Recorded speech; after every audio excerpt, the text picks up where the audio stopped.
Praised be Jesus and Mary.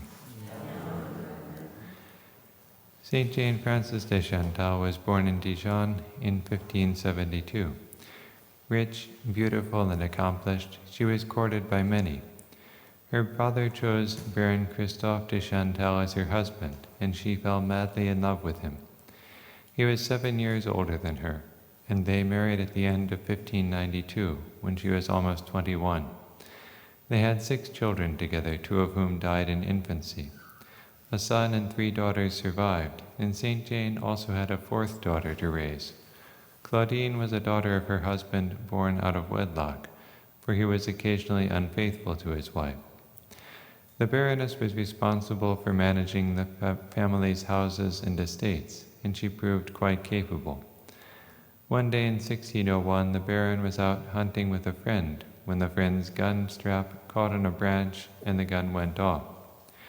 An arquebus is a somewhat primitive weapon, but it's devastating at short range, so even though only some of the shot hit the Baron, he was mortally wounded. He lingered 9 days, during which he prepared himself and his wife for his death. He urged her to resign herself to the loss and to never speak against the friend who had been responsible for the accident. This she did, although it was not easy for her.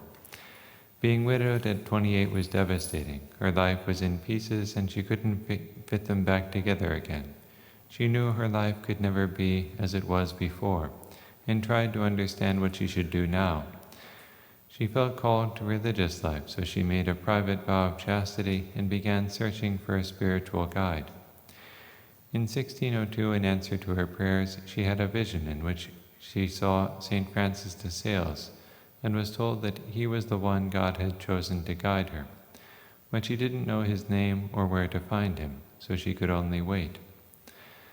Later that year, her father-in-law demanded that she come to live with him if she didn't want to be disinherited.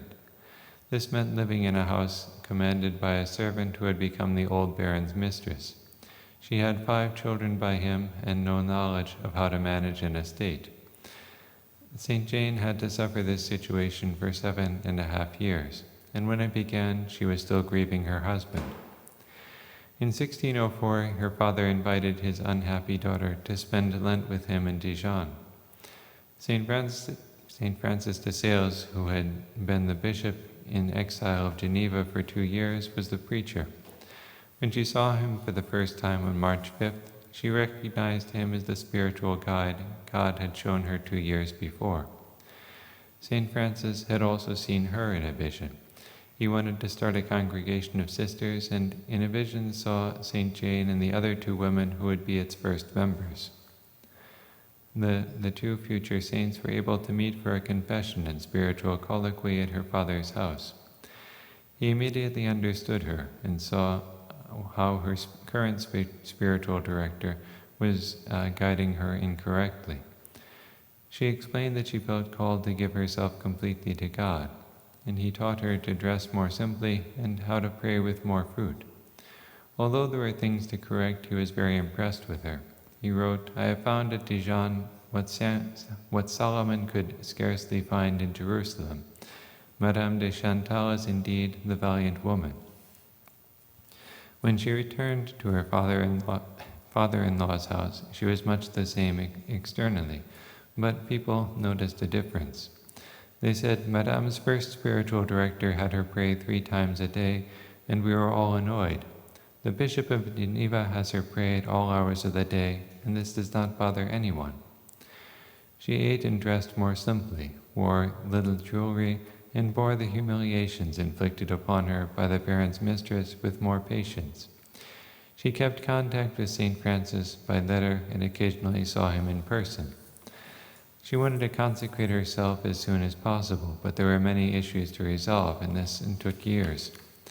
St. Francis had to be sure that the aspiring sisters were truly called to the religious life. St. Jane's children were still young, and something had to be done to ensure their care. Furthermore, there was a large inheritance from the Baron that had to go to someone who would use it well. More than 5 years after she met the holy bishop, St. Jane Frances and her 2 companions founded the Institute by beginning their year of novitiate on June 6, 1611. They made their profession exactly a year later. The essential element of the new congregation was to be charity. Charity would guide them and unite them, so that they would do everything out of love and nothing by force. In this sense, the religious vows, which would just be simple vows, would almost be secondary. Their observance would be the natural result of the charity that animated the sisters. For the same reason, they wouldn't need a cloister or community penances. They were called visitadines because the visitation of Our Lady to Saint Elizabeth was to be their model. There would be women of prayer who would pray the little office of Our Lady, and they would take turns going out in prayers to practice charity toward the needy, as Our Lady had gone to Saint Elizabeth. Because this form of religious life was not as demanding, more people could be accepted, people who couldn't enter other religious orders. And also the spirit of the order was good, so vocations were numerous. In 1612, a year and a half after the first three sisters made their profession, the community had to move to a larger building. In 1615, they opened their first convent abroad in France, in Lyon. The Bishop of Lyon was an expert in canon law, and when he saw the form of life of the sisters, he couldn't believe it. They had no cloister and no solemn vows.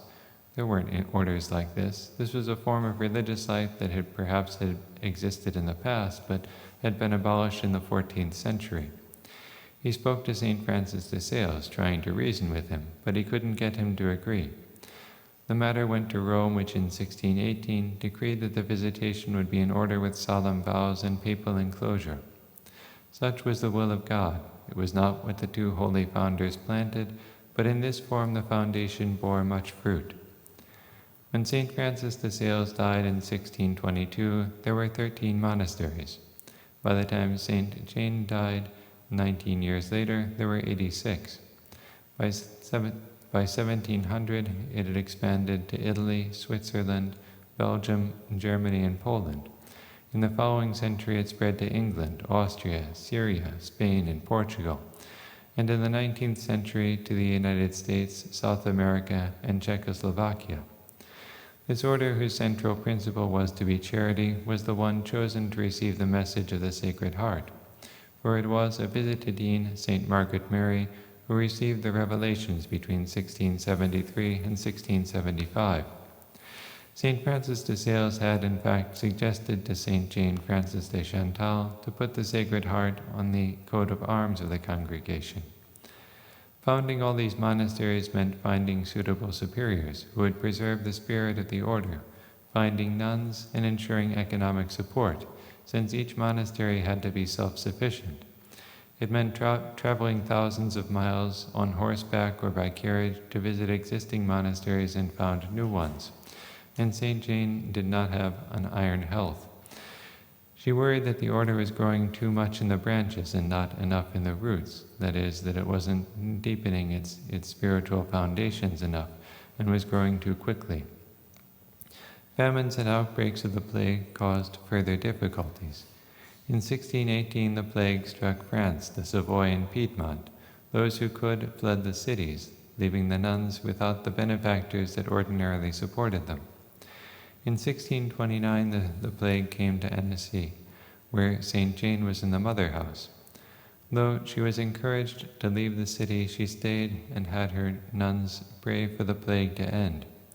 They made hot meals for the poor, used the money at their disposition to buy grain and clothing for beggars, and her example encouraged others to remain and help the needy. While she had the order and public calamities to worry about, her life was also punctuated by bereavement. Her youngest daughter died at 10, just before she founded the order. In the first years of the order, she lost her father and her father-in-law.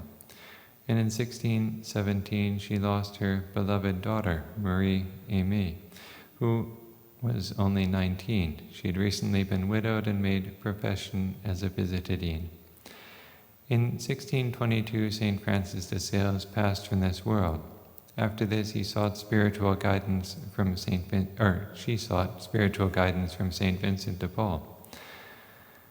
She had only one son, her eldest child, who worried her for many years because he had a habit of dueling. At one point he was even sentenced to death for this, but he managed to escape that sentence. And in 1625, this son died a Christian death on a battlefield, praying God to be merciful on his soul. That left only one daughter, a happy wife and mother who outlived our saint. In November 1641, at the age of 70, St. Jane caught pneumonia and died on December 12th. She was beatified in 1751 and canonized in 1767. Praised be Jesus and Mary.